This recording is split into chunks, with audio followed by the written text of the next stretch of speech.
SER Podcast. Hola, soy Ángeles Barceló. Estás escuchando Las 7 de Hoy por Hoy, un podcast diario de actualidad para estar informado en menos de 20 minutos. Escucha el episodio de hoy. Hola, muy buenos días. La noticia hasta ahora está en el municipio valenciano de Montcada, donde anoche se incendió una residencia de ancianos. Han muerto 5 personas, hay varios heridos. A las puertas de esa residencia está nuestro compañero Juan Magraner. Buen día. Buen día. A esta hora algunas personas del personal de la residencia se acercan, abrazos, miradas de confusión, porque la residencia está tal y como se quedó anoche. Algunas de las luces de las habitaciones encendidas, pero totalmente vacía, y el olor a quemado da cuenta de lo que ocurrió pasadas las 11 de la noche. Un brutal incendio que calcinó por completo una de las salas de este edificio, muy cerquita del centro de Montcada. Ardió por completo, provocando la muerte de 5 ancianos, heridas graves a otros 3 y otros 5 heridos leves, además del desalojo del resto de ancianos que estaban en esta residencia, unos 70 más. La situación ahora mismo es de tranquilidad. Una unidad de la Guardia Civil custodia este edificio y un equipo de limpieza acaba de acceder al interior. Volveremos esta mañana a Montcada, municipio de 20.000 habitantes situado junto a la ciudad de Valencia y que despierta con el incendio de esa residencia ubicada en el centro de la localidad. El miércoles empieza por lo demás pendiente de que los datos que conoceremos esta tarde confirmen si la incidencia de contagios por coronavirus ha empezado a bajar o lo de ayer fue solo cosa de un día. Porque ayer no es que la evolución frenara su subida como había sucedido en las jornadas anteriores, sino que directamente cayó casi 100 puntos además. No caía desde hace 3 meses. Con todo, los expertos advierten de que es pronto aún como para ir tomando conclusiones. José Luis Astre, hola. Hola, buenos días. Hoy se reúne el Consejo Interterritorial en medio del debate sobre si conviene gripalizar o no la pandemia y con Cantabria eliminando la obligación del pasaporte COVID porque pedirlo no sirve. Eso es lo que alega, al menos, su director de Salud Pública. Resulta que no cumple con el objetivo. El objetivo siempre era disminuir la posibilidad de transmisión en los interiores, y hemos visto que con Omicron lo sentimos mucho, pero no se cumple, no se puede evitar las transmisiones. Con la vacuna, pues en ese sentido la medida no tiene efectividad y la dejamos de aplicar. Hablaremos hoy de este argumento y de la vía que abre aquí Cantabria sobre si es momento para levantar medidas de este tipo justo cuando la OMS alerta de que aún vienen por lo menos 2 semanas críticas de la expansión de esta cepa del virus. También la Agencia Europea del Medicamento ha pedido prudencia y ha lanzado otro debate, en este caso sobre las vacunas de refuerzo. ¿Cuántas hay que aplicar? El responsable de vacunación de la EMA ve razonable una 4ª dosis, pero para las personas inmunodeprimidas, no así para la población sana. Ponernos esa dosis en periodos cortos de tiempo, dice, podría reducir incluso los anticuerpos porque el sistema inmune necesita margen para poder crearlos. En Alemania, lejos de reducir los niveles de contagio, han batido un nuevo récord esta madrugada. Más de 100.000 nuevos positivos, cifra que no habían rebasado hasta ahora en un solo día. En la agenda europea hay otro asunto sobre la mesa, al margen de la pandemia, es la crisis en torno a Ucrania. Desde hace días no dejan de producirse reuniones, pero no baja la tensión de Europa y de Estados Unidos con Washington. No baja la tensión ni tampoco el despliegue de tropas. Así que hoy hay una especie de movimiento del tablero a todos los niveles en la escala internacional para intentar que la vía diplomática con Moscú evite que se cumplan las amenazas sobre la posibilidad de que se dé un conflicto armado sobre el terreno. ¿Y quién lidera ese movimiento negociador? Es el secretario de Estado de Estados Unidos, que empieza gira por Europa. Victoria García. Rusia puede atacar Ucrania en cualquier momento. Con esa premisa, el secretario de Estado norteamericano inicia una gira que le llevará a la capital ucraniana, una muestra de apoyo al gobierno de Kiev, que vive en un estado de tensión permanente ante el despliegue de soldados rusos en su frontera este. De allí irá a Ginebra y a Berlín para buscar una postura consensuada de la OTAN y la Unión Europea frente a Rusia, quien ayer, por cierto, volvió a plantear el talante negociador. Es Lavrov, el incombustible ministro de Exteriores ruso, con quien, por cierto, Blinken se reunirá el viernes. Claro que sí podemos negociar, pero con propuestas sobre la mesa y sin amenazas. Hay que reconducir las relaciones a la vía diplomática y política. El secretario general de la OTAN ha estado ayer en Berlín. Hay contactos telefónicos entre líderes europeos y gran preocupación, mientras Rusia sigue con sus maniobras militares en la frontera con Ucrania, ahora arropada por soldados de Bielorrusia. En España la noticia es hoy la apertura de la gran feria del turismo, Fitur, que espera casi 7.000 empresas de más de 100 países y que prevé que asistan unas 90.000 personas porque se ha optado por el modelo presencial con medidas de seguridad para evitar los contagios. Y precisamente el sector turístico ha criticado en estas últimas horas el primer reparto que ha hecho el gobierno de los fondos europeos. Pide que no se haga por criterios territoriales, sino hablando con los empresarios. La crítica que hace el PP a la distribución de esos fondos es de otro tipo. Dice que faltan controles, insinúa incluso que eso puede llevar a la corrupción, queja que han llevado el PP a los tribunales, a Europa. El gobierno asegura que en la Comisión Europea les han preguntado y que, vistas sus explicaciones, no tienen ninguna duda del reparto que está haciendo el Ejecutivo. Su portavoz sostiene: quien pone zancadillas a los fondos europeos realmente se las está poniendo a su país, a los españoles y a las españolas. El PP insiste en cuestionar los fondos y en pleno debate europeo sobre el rigor o dar flexibilidad a los gobiernos con la deuda, como pide España, Pablo Casado apuesta por el rigor. Entre Scholz y Sánchez, él se queda con Scholz. Escuchando la rueda de prensa de ayer en la Moncloa, me siento más identificado con lo que decía el canciller alemán que con lo que decía el líder del Partido Socialista español. Y esto es algo que no me alegra decir. Es miércoles, es 19 de enero. Enrique García, buenos días. ¿Qué tal? Buenos días. Hoy se cumplen 10 años de una detención, un cierre y un cambio en el paradigma de las descargas en Internet. Hoy casi todos tenemos alguna plataforma de pago para ver series o películas, pero hace una década lo que se utilizaba eran servicios de almacenamiento de archivos en la nube, donde la gente almacenaba, por ejemplo, las series, y otros, miles o incluso millones, las descargaba. ¿Recordáis el nombre de Mega Upload? Bueno, yo lo he recordado hoy por el aniversario, porque se me había olvidado, ¿eh? A mí también. Sí, era el servicio de almacenamiento y de descarga de archivos que fundó en Hong Kong un empresario finlandés que se llamaba Kim Docton. Tal día como hoy, en 2012, el FBI cerró la página y detuvo a este señor, a su fundador.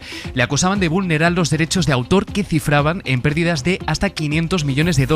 Este cierre vino seguido de varios hackeos los días posteriores en señal de protesta. Sí, recordaréis el colectivo Anonymous, pues este colectivo hackeó varias web muy importantes, incluida la del Departamento de Justicia de Estados Unidos o incluso la web del FBI. Lo hicieron en señal de protesta. ¿Y con el fundador qué pasó?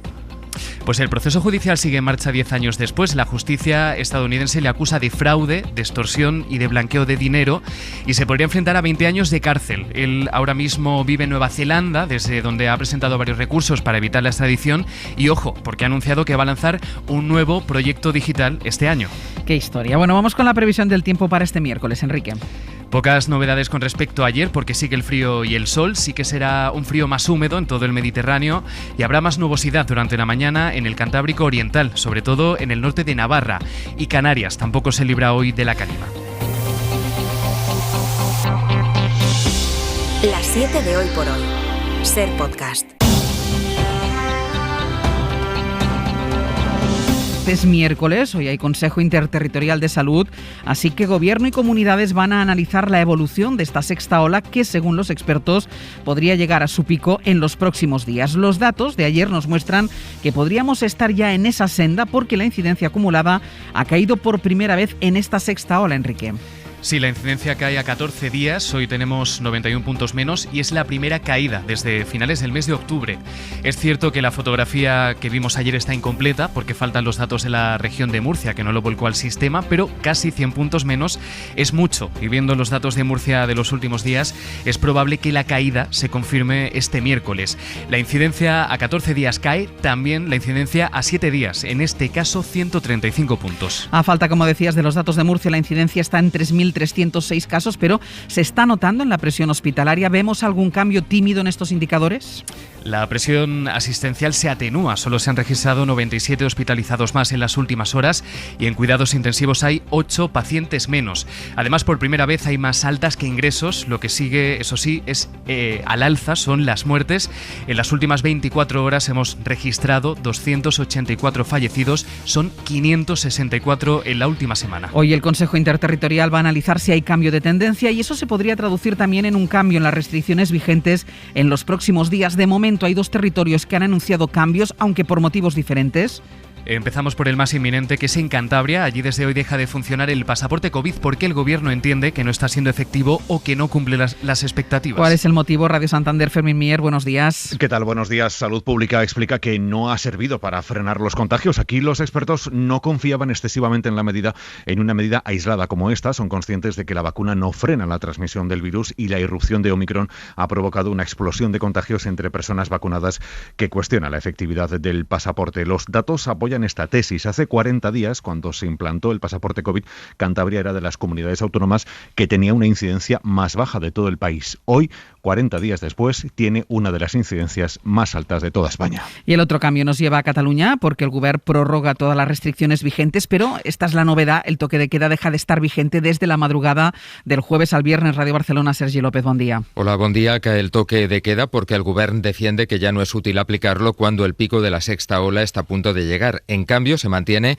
el cierre del ocio nocturno y las restricciones de aforos en la cultura y el deporte. El pasaporte COVID también sigue vigente, pero se ha pedido un informe para saber si es útil considerando la alta transmisión de la variante Omicron. Esta variante ha hecho que se multiplique por 10 el número de contagios y que las muertes por COVID hayan llegado a las 230 en una semana, una cifra que no se veía desde hace 5 meses. Las vacunas son las que permiten que, aunque la mortalidad haya crecido, no lo haga tanto como los contagios. Esta es la fotografía de nuestro país. En el resto del mundo destaca la cifra que acaba de comunicar Alemania, que ha registrado el número de contagios diario más alto desde que comenzó la pandemia. Sí, son más de 112.000 positivos en un día, son casi 32.000 más que el miércoles de la semana pasada y, como decías, es la primera vez que se supera esta barrera en 24 horas.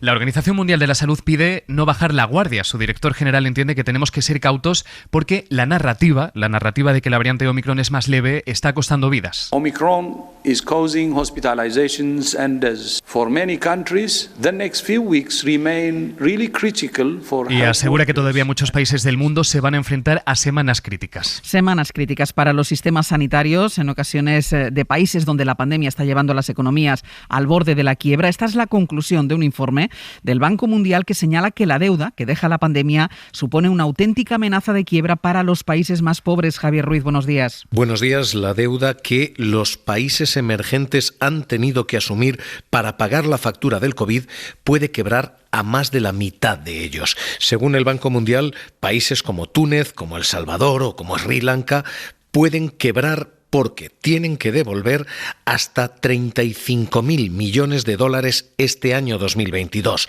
Son 11.000 más que el año anterior, es un 45% más de endeudamiento porque han tenido que comprar vacunas y han tenido que pagar tratamientos médicos. El Banco Mundial habla literalmente de una serie de quiebras desordenadas en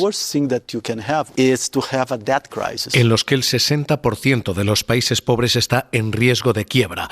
Es lo peor que puede ocurrir que quiebren los pobres, dice el Banco Mundial,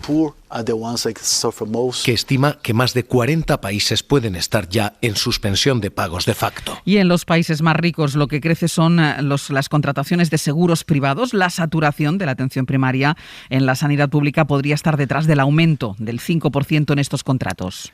En el caso de nuestro país es interesante mirar atrás porque comprobamos que no es algo que haya aumentado exclusivamente por la pandemia. Hay una tendencia al alza porque los contratos con los seguros privados llevan creciendo 10 años. Nos lo cuenta Teresa Rubio. Entre 2010 y 2021 la facturación de los seguros privados de salud creció un 54% y ya hay un 23% de la población que tiene uno. De hecho, el gasto privado representa el 30% del total del gasto sanitario del país, el porcentaje más elevado de la OCDE.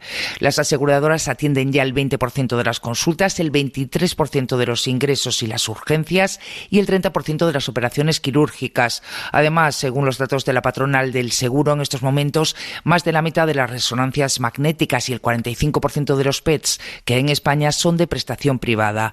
Madrid con un 36% y Cataluña con un 31% son las comunidades que tienen un mayor porcentaje de ciudadanos con seguro sanitario privado. Las 7 de hoy por hoy. Ser Podcast. Cero preocupación es lo que sostienen desde el Gobierno ante las acusaciones del PP, que está poniendo en duda el reparto de los fondos europeos. Unas acusaciones que han llevado a Bruselas e incluso a la justicia. Sí, el gobierno de Ayuso ha presentado un recurso ante el Supremo por el reparto de estos fondos que considera que se están llevando a cabo de forma arbitraria. En Moncloa aseguran que el asunto no preocupa en Bruselas. Carolina Gómez, buenos días. Sí, buenos días. La ofensiva del Partido Popular contra el reparto de fondos europeos tiene eco en Europa. El equipo económico del gobierno ha tenido que dar una explicación adicional a Bruselas sobre el reparto de las ayudas en España, aunque dicen en Moncloa que la preocupación de la Comisión Europea es cero. La ministra portavoz Isabel Rodríguez lanza este mensaje al PP. ¿Qué temen aquellos que cuestionan el despliegue de 140.000 millones de euros en nuestro país? ¿Temen que a España le vaya bien? ¿O creen que yéndole bien a España no les irá bien a ellos? Creo que se equivocan. Cuando le va bien a España, nos va bien a todos. El Gobierno asegura que es prácticamente imposible que haya fraude en el reparto de los fondos porque los controles establecidos son brutales, es literal, y niegan que haya un sesgo ideológico a la hora de adjudicar ese reparto. De las 6 comunidades que más dinero están recibiendo, 4 son del Partido Popular, la primera Andalucía y la tercera Madrid. Pues en la Comunidad de Madrid el Gobierno de Ayuso aprueba hoy la Ley de Autonomía Financiera para asegurar las competencias fiscales de Madrid recogidas en la Constitución.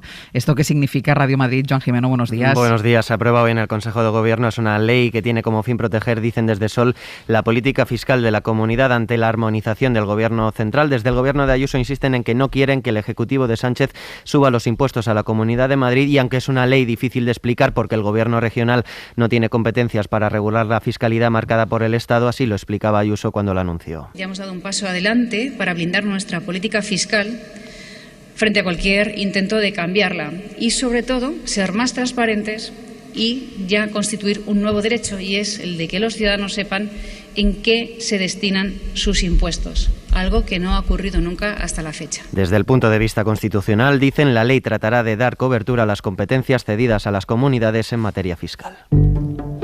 Y la política europea tiene desde este martes una nueva voz. More diversity, gender equality, guaranteeing women's rights, all our rights.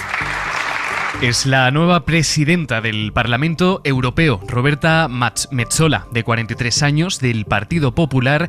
Es la tercera mujer que preside esta institución. Es una política contraria al aborto y que llega a la presidencia de la Eurocámara gracias, además, al apoyo de socialistas y liberales. Corresponsal comunitaria Griselda Pastor. Los socialistas abrieron esta negociación dando por muerto el pacto para que la presidencia del Parlamento correspondiera al Partido Popular estos últimos 2 años y medio, pero rectificaron. Saber exactamente qué ha pasado en la negociación es muy difícil. Dicen en los pasillos que han intentado poner a un funcionario español en la Secretaría General, pero que han fracasado, por lo que no sabemos si esto termina aquí o si intentarán mover el sillón presidencial en el Consejo al liberal belga Charles Michel, lo que podría abrir una dura pelea entre gobiernos. Y ayer se celebró la primera de las 3 sesiones de la vista en la que Anders Breivik, autor de la matanza de Utoya, pide que le concedan la libertad vigilada pocos meses después del 10º aniversario de su matanza.